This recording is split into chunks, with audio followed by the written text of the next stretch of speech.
The reason diaphragmatic breath or pressurization cylindering of the core is so important is that if you think about the arms kind of coming into the body, the top of the X, and then the legs coming into the body, the bottom of the X, really where that junction is through this TL, T-spine, lumbar junction. There's a lot of movement and forces running through your structure right in that position. And to best be able to harness, house, dissipate, transfer the forces that we put through our structure. Sometimes we want forces to transfer from our legs into our arm, like a tennis player or a pitcher. And sometimes we want to dissipate forces as it's running through that junction, as in something like running or landing. So this is a vital segment of the body to be dynamically stable, because if it's kind of loosey-goosey through the core structure, if it's hypermobile, if it doesn't stiffen right, then transfers might not be dissipated or might not be carried through efficiently.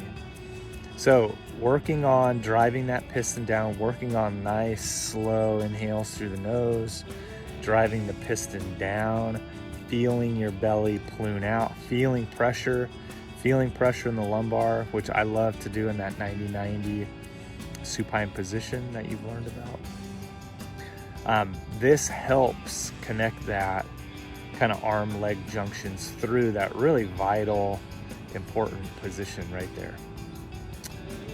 Once you feel like you can pressurize and you have stabilization through that structure, then we go ahead and connect movement into T-spine or up through shoulders or down through hips and ankles. And then really what we're doing is we're just kind of working our way centered or grounded outward.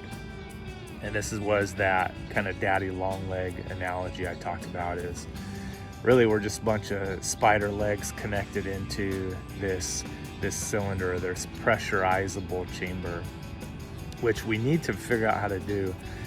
A lot of times that's lost. But if you go ahead and look at developmental baby, they're breathing into their belly for the most part all the time.